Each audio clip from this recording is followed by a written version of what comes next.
asalaamaaleykum chers internautes bienvenue dal leen ak jàmm ci SDTV muy Sen Découverte TV il se nomme Daoulam devant vous dal leen ak jàmm lañ leen di waxaat xaar kanam nag gëj naa am ci chaîne bi waaye li ko waral rek bokkoon na ci yi nga xam ne moom lañ nekkoon doon def boobaak léegi di quelques changements tey nag ñu daal di dalal beneen ndaanaan koo xam ne nag duñ ko présenté fii ci Sénégal muy koo xam ne un mentor laa koy tuddee quelqu'un qui nous a montré le chemin dès le début.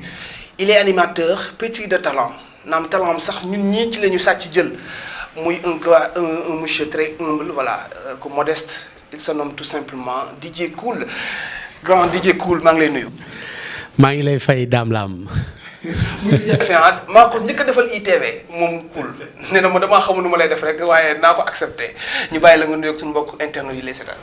waaw tout d'abord ndaanaan c'est trop dire ah donc benn taalibe rek tout simplement maa ngi nuyu téléspectateurs ak internautes yi nga xamante ne ñoom ñooy suivre SDTV mooy Sen Découverte je pense que tey dinañ découvrir benn animateur bu ndaw bu ko defee après ñu mën a avancer ci yeneen i bagages. incha allah voilà na mu leen ko waxee woon moom mooy DJ Cool actuellement mi ngi fële ca King FM bu groupe Futurs Médias lu ci bëri dinañ ko waxtaanaat léegi ca kanam Cool xanaa rek ñu tàmbali affaire yi li may njëkk a laaj rek du weesu ma xam kan mooy DJ Cool Ibrahima Ba mooy tur dëgg bi waaye fu DJ Cool jugee. waaw DJ Cool comme ni nga ko waxee c'est l'animateur donc Ibrahima Ba mooy taalibe bi ndongoli bon comme rajo moom maanaam ay mbir la yoo xamante ne en général ay surnom lañ ciy demee yu ni mel xëy na sax peut-être léegi la commencé changé gars yi ñu ngi ciy dugg ak seen tur dëgg jàppal bàyyil bon mais à l'état civil c'est Ibrahima Ba comme ni ngeen ko xamee mais DJ Cool c'est l'animateur Cool bi nag bon Cool la rek xëy na peut-être naturellement man je suis comme ça. yaa ko créé sa bopp lañ la ko tuddee. waaw c'est-à-dire dafa am benn film bu tuddoon Hot Boys. Snoop Dogg moo ko joué woon ak un certain Cool. c'est-à-dire ci jamono yooyu ñun ñu ngi dund yëfi Boy Town. jëngal fii xam nga chemise hawaïenne jiital collant xam nga style boobu lañ doon solo quoi. très bien donc nag style Cool boobu nag moom moo indi turu Cool bi quoi. d'accord moom nga doon roy. waaw moom laa doon toppandoo quoi jamonoy Boy Town ba tur bi topp ma. d'accord donc bi ma duggee rajo j'étais obligé que ma yóbbaale Cool bi. d'accord ni ma leen ko waxee rek tout simplement Cool ah DJ Cool bokk na ci li ñuy noté ci moom muy un gars très modeste Cool animateur boo xam ne ñoo diwul loolu animateur rek bëri na fu may jaar di dégg sa voix des fois ma dugg ci taxi dégg sa voix off di jàll les gens me demandent mais waa ji bon dañuy confondre ah des fois il me dit Boubs may leen non lui c'est Cool c'est un ami lu indi loolu. bon loolu li ko indi mooy ñun bi ñuy dugg rajo pour dire vrai Boubacar Diallo moo ñu inspiré moom la ñu bëggoon en tant que animateur loolu moom moo ñu poussé à ce que ñu dugg rajo. quand je te dis que ni daam man musuma foowee animation koñ ni ngénte ni mariage. pour lier platine yooyu. musuma foowee lu jëm ci instrument musique. man dama nekkoo woon DJ ci boîte de nuit. man dama xëy dugg rajo. directement. damaa xëy dugg rajo. maanaam Jàppo FM bu Parcelles moo ubbi en 2004 bon su ma benn magu yaay comme waa ONG Connexion Sans Frontières ñoom ñoo ubbi woon rajo bi en partenariat ak commune bu Parcelles te ki ubbi woon Karim Cissé moom moo leen doon defal formation léegi nag bi mu ko waxee projet rajo bi ci la ñëw kër ga di ko waxtaane ñu ne ma pourtant yow boo duggoon rajo mën nga ci génn parce que da ngaa neex comme man naturellement j'aimais animer dama doon toog di waxtaan ak nit ñi di kaf waa di ree man fu ma toog may amee animation bi donc loolu lañ jàppoon ni ñoom loolu mooy rajo moo tax ñu ne ma boo duggee rajo di nga ci génn mais bi ma duggee rajo man dama yàgg neex a ci gën a tuuti ndekete rajo mooy neex moo ci gën a ñàkk fayda. am na leneen loo xam ne sore nag animé ci kër yi. opposé maanaam li ne ci rajo ak maanaam parce que sànq maa ngi lay dégg sa waxtaan nga wax ko jàngal nañ ñu ko bi ñuy débuter rajo mooy ñun notre rôle c'est de divertir éduquer et informer kon donc neex bi mooy divertissement bi rek éducation bi anamu information bi c'est ça donc dafay laaj leneen lu bari il faut nga ñor en communication xam ni ngay waxee xam fi ngay waxee xam li ngay wax. am information yu doy. waaw c'est ça nga nekk nit koo xamante ne aussi tamit ku cultiver nga. waaw nga am documentation bu doy pour pouvoir informer. donc kon rajo animation c'est vraiment un ensemble de choses. d'accord loolu dinañ ci ñëw léegi parce que dañu mekk nañu aspect yu yëpp tey jii ci yow waaye bu ñu tàmbali. léegi rek ñu ngi wax ci li nga xam ne mooy say début. tudd nga Jàppo FM naam jaar nga aussi yeneen rajo dafa mel ni sax jot naa for ci weewu béy que da nga yàgg lool ci rampé ci suuf. waaw. raconte ñu tuuti Jàppo FM comment ça a été. waaw Jàppo FM bon ñun bi ñu fa duggee yàgguma fa nag 2 ans laa fa def. 2 ans c'était en 2004 bon bi ñu fa defee 2 ans après directeur bu Afia FM Souleymane Ba. moom moo fa nekkoon yàlla na ko yàlla xare aljana moo soxla woon peut-être suma ay compétences ndax amoon na ay animateurs yu fa nekkoon mais man bi ma woowee këram ñu toog ci salon am loolu la ma wax mooy am naa ay animateurs mais bi ma la dégluwaat la li ma soxla ci yow laa ko gis. d'accord moo tax su doon sama sago da ngay ñëw rejoindre ñu. Afia di rajo communautaire. muy rajo communautaire donc ma jóge ci rajo communautaire dem ci rajo communautaire. Jàppo rajo communautaire la woon. Jàppo FM rajo communautaire la woon. jógee waat fa demaat ci benn rajo. jóge fa dem ci rajo communautaire. mel ni kon temps bu ñaata at nga def Afia. def naa Afia 12 ans. donc plus 2 ans. ça fait 14 ans. waaw def naa. 14 ans ci communautaire. waaw def naa 14 ans j'ai tourné pendant 14 ans sax autour des radios communautaires. man dem naa ba gars yi dañu ma doon tooñ sax naan ma est-ce que yow sa tur peinture waale ñu ko ci miir bi. parce que demoon na ba ñi ma daan fekk si Afia. ñu ci bari dañuy jaar sama loxo ma am ñu ma ci tàggat ñu njëkk leen décrocher wala ñoom ñu njëkk dem ci yeneen i rajo man ma des Afia. d'accord durant bi nga fa nekkee yëpp di former ndaw yi fa jot a jaar vous étiez animateur présentateur là-bas mais en plus de cela dafa mel ni vous étiez technicien aussi. absolument. d'accord léegi tey jii bala may sori foofu liggéeyu technicien aussi bi nga xam ne ñu bëri xamuñ ko ci DJ Cool loo jàng la wala tey jii loo. nekk di rek ba mu ñëw la. non dama ko jàng nag. pour dire vrai technique moom Chimère bi nekk Zik FM man moo ma formé en technique Jàppo FM. waaw parce que demoon na ba benn instant man maa nekkoon adjoint responsable technique Jàppo FM avant ma fay quitter. waaw donc loolu moom loolu mooy avantage yu rajo communautaire donc tu apprends dans le tas donc lépp ngay jàng doo bàyyi dara quand je te dis que ni doon naa def revue de presse. bi ma nekkee Afia donc waaw maa doon def revue de presse yi donc bari na yoo xamante ne rajo bi moom moo lay pousser ci yenn affaires yi donc dañuy xool ni rek lii war nga ko mën def ñu ne xaaj nañ ko ci former. d'accord loolu sax tey jii mooy répercuté tey jii li nga wax léegi ci nga jaar ni mu bëree. gis nañ ne les voix off jamono ji fii ci Sénégal bëri na ay entreprise su ma nee entreprise nag yenn entreprise yu bari jamono ci Sénégal sa voix la ñuy faral di dégg ci seen i publicité lan moo indi loolu. waaw boo ko man jëm di ci loolu peut-être gars yi voix Boubacar lañ bëgg Boubacar Diallo voix am la gars yi bëgg du man.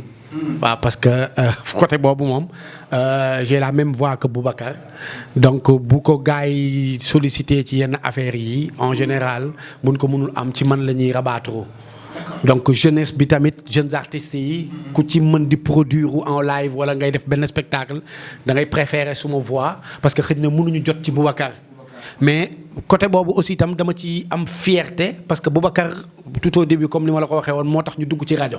kon bu ñu demee ba tey yàlla def nu am même voix que moom li ñu koy solliciter mënuñu ko jot ci moom ñu jot ci yow kon mën naa ne atteindre naa suma objectif.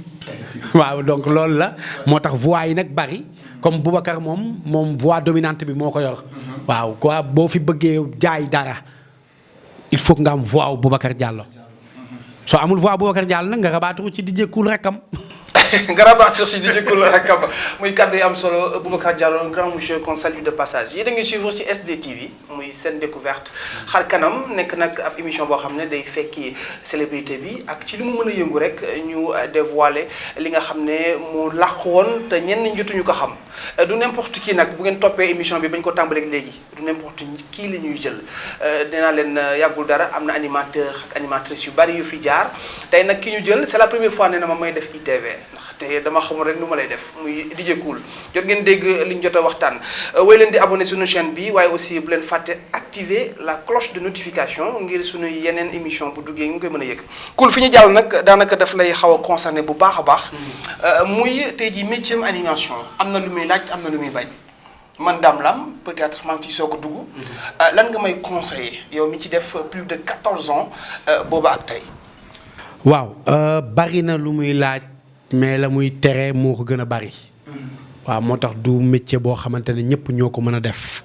waaw parce que man j'ai eu à former pas mal de jeunes animateurs ndax Afia FM moo nekkoon rajo bii doon former pratiquement animateurs yu bari donc plus de 200 voire même plus. jaar nañ suma loxo tey maa ngi leen di dégg ci ay rajo mais boo déggee mën la bari na ñu ko bëgg te mënuñu ko def mooy li mu lay aaye doo ko bàyyi.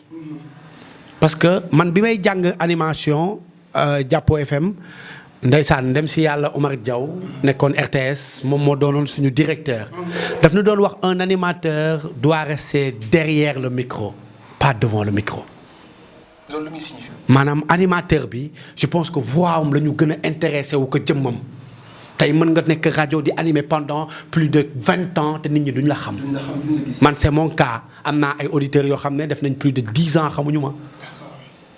xëy na peut-être King FM sax moo xaw a dévoiler sama visage ndax moo nekkoon première rajo digitale.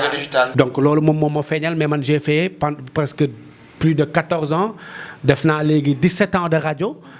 musuma nangoo feeñ mais léegi derrière le micro c'est ça animateurs yi léegi li ma gis ci ñoom mooy ñoom seen jëmm la ñuy wane même bu ñuy animé sax seen bopp la ñuy gën a jaay que produit bi te produit bi ñu la jox c'est-à-dire musique bi la dañ la jox musique comme support nga war a promouvoir musique bi wax maanaam ci qualité musique bi wax ci artiste bi en tant que tel jox nit ñi information mais duñ ko def seen bopp la ñuy wax. et c'est pas important ñoom seen bopp ñun intéressé wuñu li ñu intéressé moom en tant que auditeur mooy ñu dégg musique bi xam am ay information ci musique bi am information ci artiste bi. loolu la ñu soxla. xam son calendrier et ainsi de suite. très bien léegi nag bu ñu la joxee ba produit boo xamante ne aussi dafay accompagner émission bi nga mën a valoriser produit bi ki jënd ki def xaalisam mën ci gis boppam. d'accord loolu dinañu laal sax bu ñu demee tampon léegi. loo xam ne xaw na sàcc foofu parce que dégg naa daal yenn animateurs yu mag yu ci bari. dañuy faral di laaj xaalis lu bokkul ak seen i salaire ngir des fois yenn auditeurs leen déglu bu ñu bëggee ay voix off ak yu ni mel nag man je suis incertain mais Cool dina ko leeral léegi. loolu nag question la boo xam ne xëy na ça serait un peu tabou mais juste rek nga ciy joxe sa point de vue. daanaka si c'est bon Ibrahima tampon ñu daal di dem on va parler un peu du présent waxtaan ci diggante li nga xam ne mooy DJ Cool ak rajo bi mu nekk muy King FM.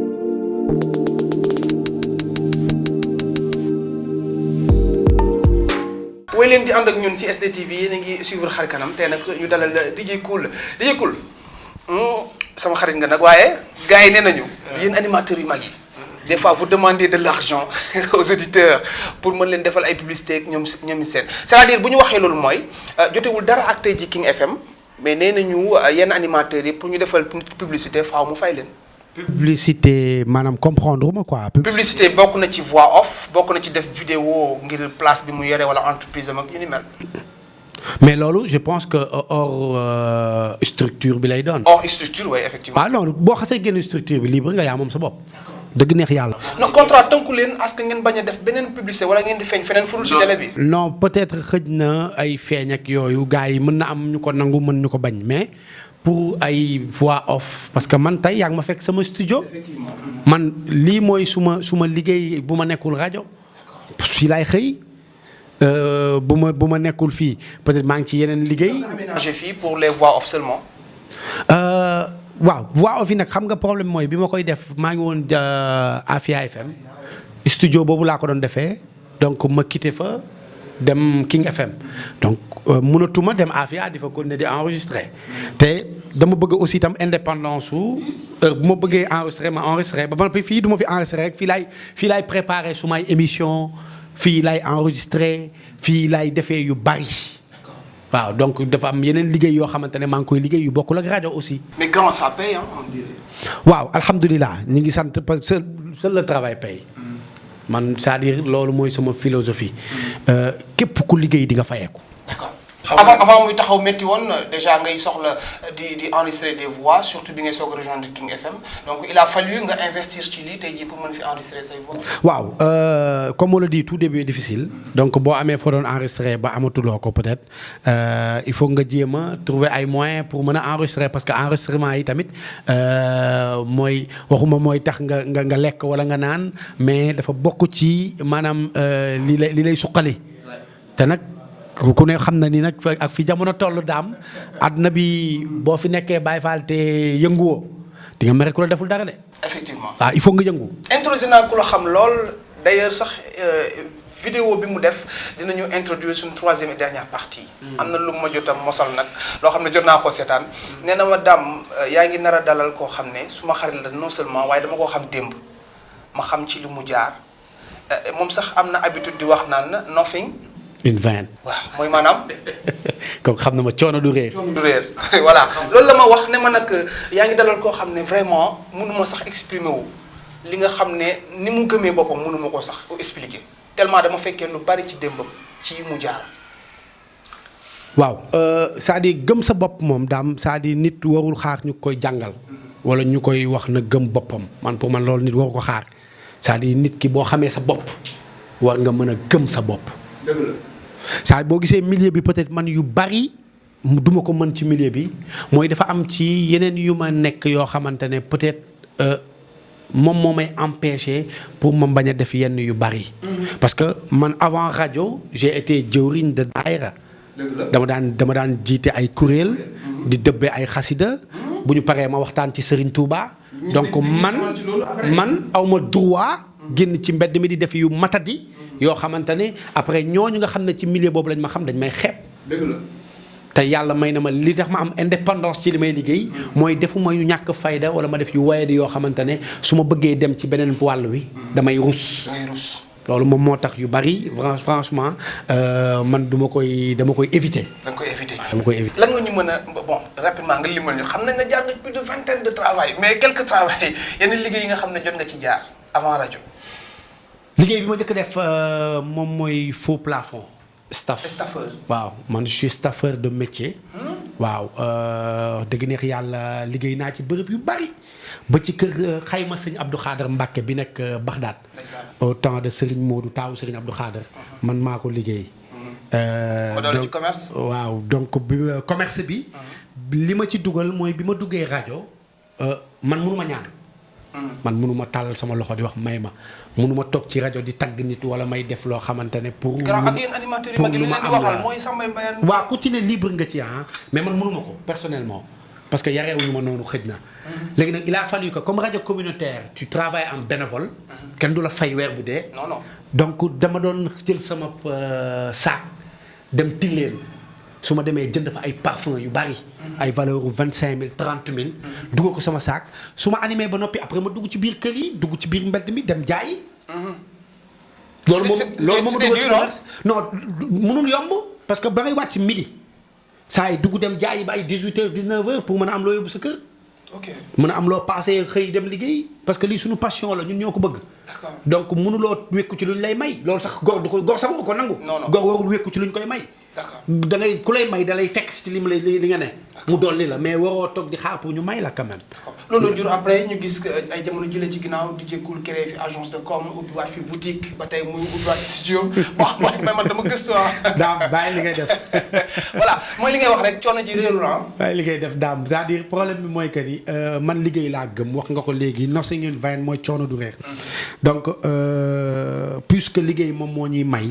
man rusuma wax dëgg neex yàlla tey maa ngi bientôt mois de mars laay def 17 ans ci rajo.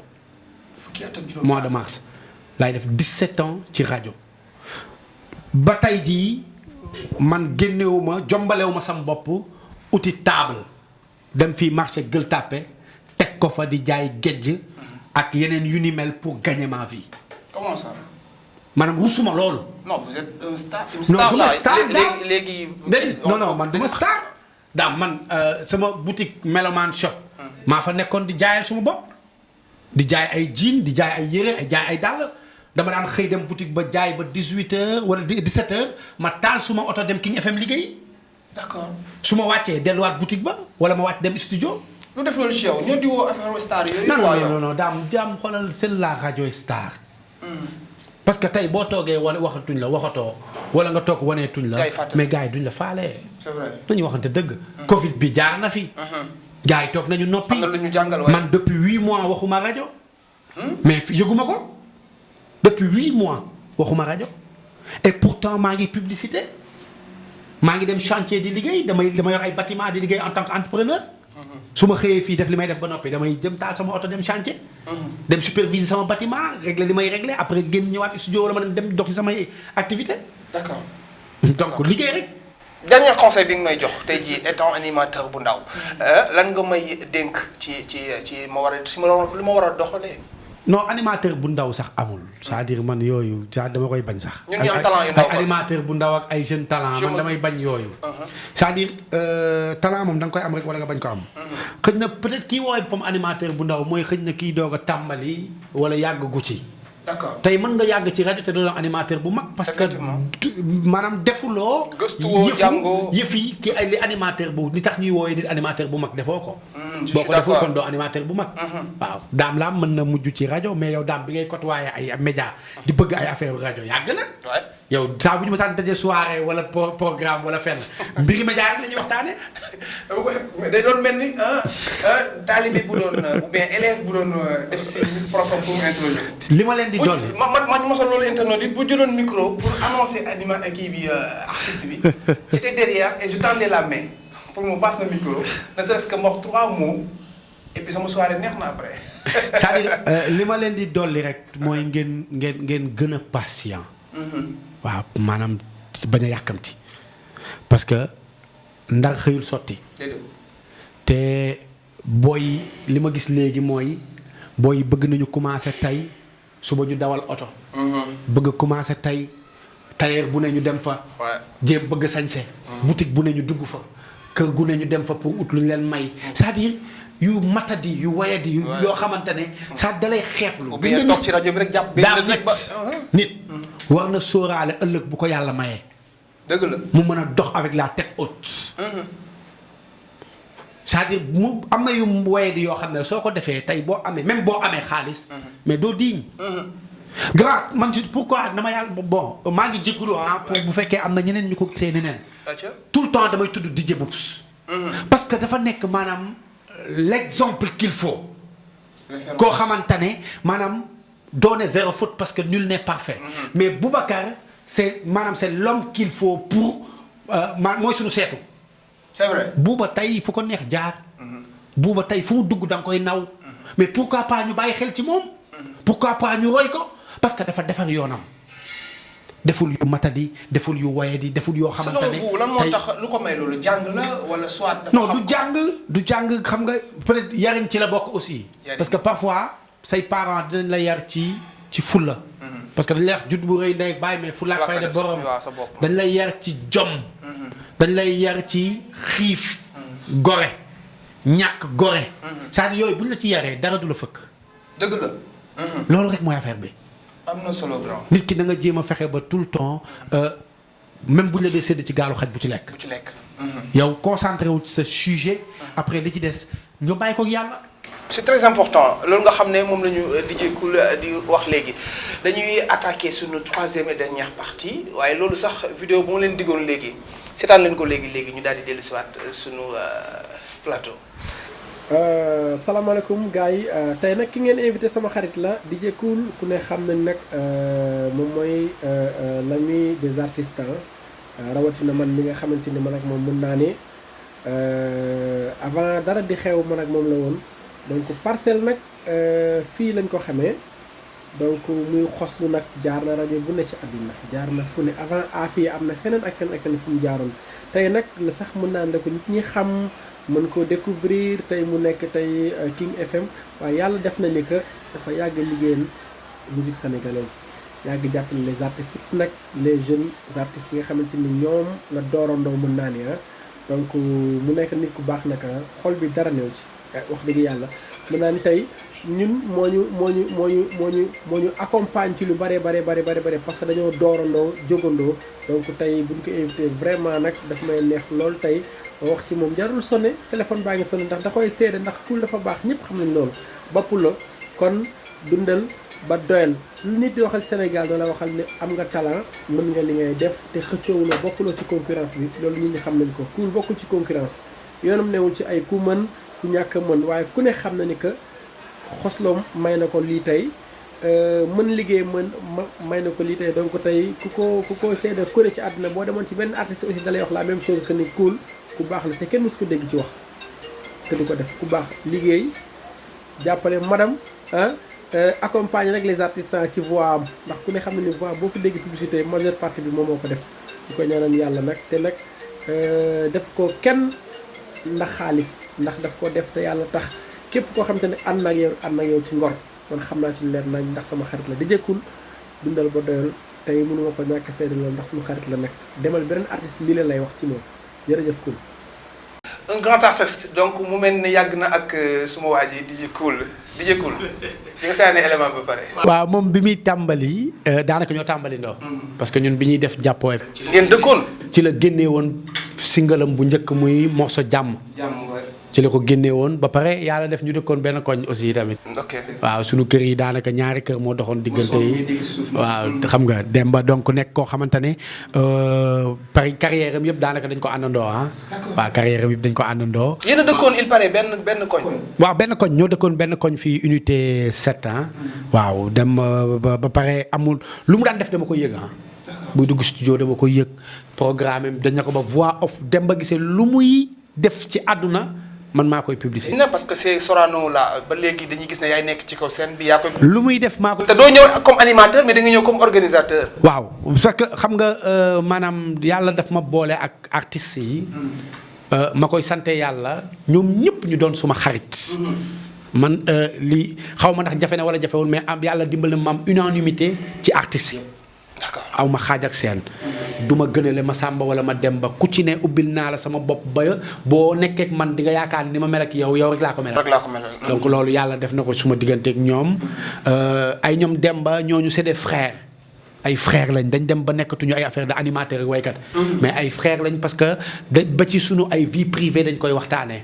kon donc de gën nañ ci domaine de prédilection bi tax ñu doon ànd mais ñi ngi ci ay frères.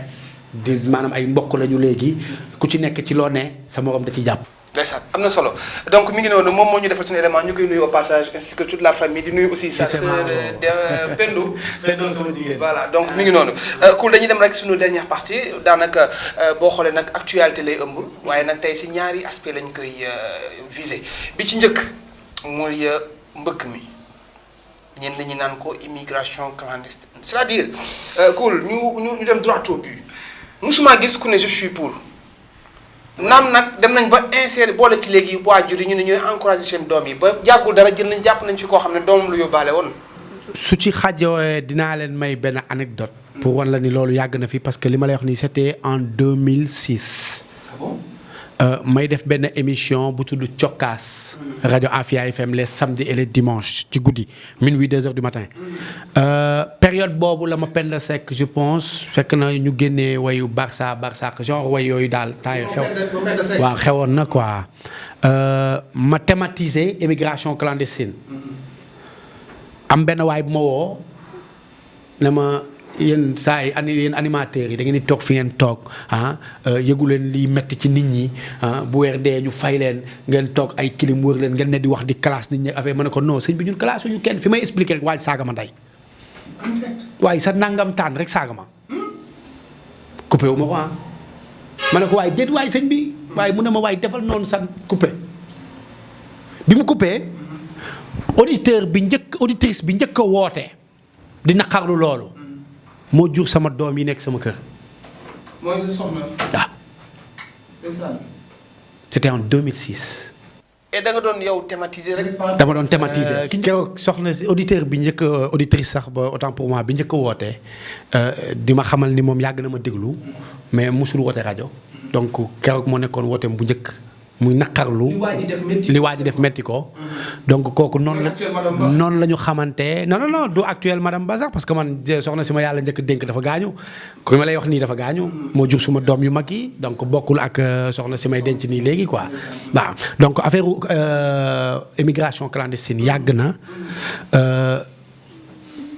mënuloo ko jiiñ état mënoo ko jiiñ parents yi dafa nekk peut-être phénomène boo xamante ne xëj na dañuy jéem a booloo rek xool nu koy xeexee mais mënuñu ko wutal cause parce que état bi waxul kenn pour mu del gaal dem. mais gisoo ne tey jii marine bu Sénégal jotuñu jot def seen liggéey ni mu waree gaal yi nga xam ne ñu ngi rëccu dem d'accord mënuñu leen surveiller ci côté Sénégal yi. mais gisoo ne marine bi aussi war nañoo yokk matuwaay yi ba gën a tas ci li wër Sénégal yépp pour gaal yi fi génn. waaw xam nga géej àdduna la. c'est-à-dire gars yi je ne pense pas que ni marine bi war nañu mën a mate pour côte yëpp ñu surveiller ko mënul nekk c'est pas possible peut-être ci quai de pêche yi la ñuy mën a nekk wala ci port beeg affaire yu demee noonu mais gars yi jaaruñu foofu. gars yi bu ñuy jaar fii la ñuy jaar ci géeju Cambérène bi wala Parcelles mbaa ñu jaar foo xamante ne Malika foo xam ne nit ñi duñ ci wax bàyyi xel. gars yi fi ñu non jaaruñu foofu yëpp. gars yi c'est-à-dire parce que xam nañ li ñuy def maanaam légalul donc bu ñu dem dañ koy làq. mais ñii dem ñoo war a xam ni seen 300000 ak seen 200000 ya ñuy joxe suñ ko investiree gëm yàlla rek liggéey dinañu am xaalis. d'accord loolu tamit du yomb a wax xale bi nga xam ne tey jii mi ngi fi parce que ñoom yaakaar nañ ne boo tukkiwul rek doo tekki tey jii typique exemple bi ñu mën a jël ci DJ Cool wax na léegi fi mu jaar ba tey naam sax lépp mateegul wala mate na. yaa ngi sant yàlla. ñoo ngi sant bu baax dañoo mës a sant nag. ñun bu mettee ñu sant bu neexee ñu sant parce que ay taalibe lañ. c'est-à-dire man toujours damay jiital aspect taalibe bi luy ñëw topp ci ginnaaw loolu. ab taalibe nag sant képp moo ko war. mboolem xeetu jaamu yàlla yi am. sant moo ci gën a am doole. moo ci gën a kawe moom la ci yàlla gën a fonk. d'accord. bañ na ko ba yàlla nee na bu ngeen ma santee ma dolli leen kon jàmm bi lu war a xew dafa war a sant bu neexee mu sant bu mettee mu sant kon ñu dañuy sant rek. une leçon très importante. waxal alhamdulilah yow mi may seetaan donc nañu sant rek. fi ñu terminé nag daanaka la ñu cërale woon ci waxtu jeex na xar kanam ma fàttali leen yéen mbokk internet yi nii lay demee saa su ne daanaka chaque quinzaine dañuy jël benn célébrité tey nag ñu ngi amoon DJ Cool di animateur présentateur fële ci King FM fi ñu ko fekk si nag këram la waaye fii studio la tamit muy foo xam ne fa lay liggéeyee c'est voix off ak yu ni mel yi su mel ne yenn publicité yi ñuy faral di dégg Cool fi ñu jeexalee ba tey actualité gis nañ ne jamono ji am na feebar beneen bu duggaat Sénégal mu feeñ fële ca côté Thiaroye mu mel ne ay xale yu jógoon géej doon sangu xaw ma sax daanaka ñoo sóoboon ay nappkat mais ñu ci bari ci ñoom dañoo génnaale ak feebar bu doy waar daanaka seen yaram yeeg seen suuf yi maanaam seen partie intime yi lépp dafay daanaka yàqu lañ mën a wax donc ñu ne produit chimique la bu ñu versé ci code yi avant tout vous êtes politique ou apolitique? Non man je pense que est-ce que apolitique ma man sama carte d'identité dañ ci def ci ginnaaw xaw ma lan non inscrit xaw ma liste électorale parce que waaw man wax dëgg neex yàlla mooy loolu quoi man damay suivre nag lépp laay suivre ah lépp laay suivre waaw lépp laay suivre waaw mais nag ay affaire politique nii moom. di campagne non man néew ma ci non. mu mel ne jamono ci ñu weesu dañoo renouveler les contrats de pêche Sénégal digganteem ak yenn ci dëkku Europe yi loolu ñu ngi wax ne benn cause la ci produit toxiques yi ñu versé ci géej gi ba mu lor suñu doom yi. nan nga gisee loolu. bon état bi yàgg na signer ay contrat te yooyu amu fi wax dëgg neex yàlla bitim réew dañu daan ñëw di napp ci ñun état bee leen ko permettre tout loolu ñun sax juddooguñu mais man jàngat bi ma ci def daam mooy ñun ñoo war a defaraat suñu toogin ci Covid lañ ne ba léegi jógeekuñ ci. ñun askan wi wala suñu njiit yi. ñun askan wi. d'accord ñoo war a defaraat suñu toogin parce que tey boo xoolee yi fi am yëpp. tey dafa mel ni mandargay àdduna bu jeex la parce que yëpp boo xoolee mag ñi waxoon nañ ko tey Covid ba léegi jugee gu fi ñu ñëw ñuy waxaat ay beneen feebar bu génnaat ak nangam ak kii jàpp yëpp ay xeetu balaa la il faut daam ñun nit ñi ñu tàmbali di bàyyi xel suñu diggante ñun nit entre nit. d'accord parce que yu bari ay àq mën na koy causer il faut daam ñu gën a fonk suñu diggante ak yàlla. ñu xam ne yii fi nekk yëpp ay mbiri àdduna la waaye yàlla daf nu fi waa indi pour ñu jaamu ko. àdduna dañu fi ñëw pour jaamu yàlla. c'est-à-dire bu ñu defee leneen lu dul jaamu yàlla ñun wàcc nañ suñu yoon quoi.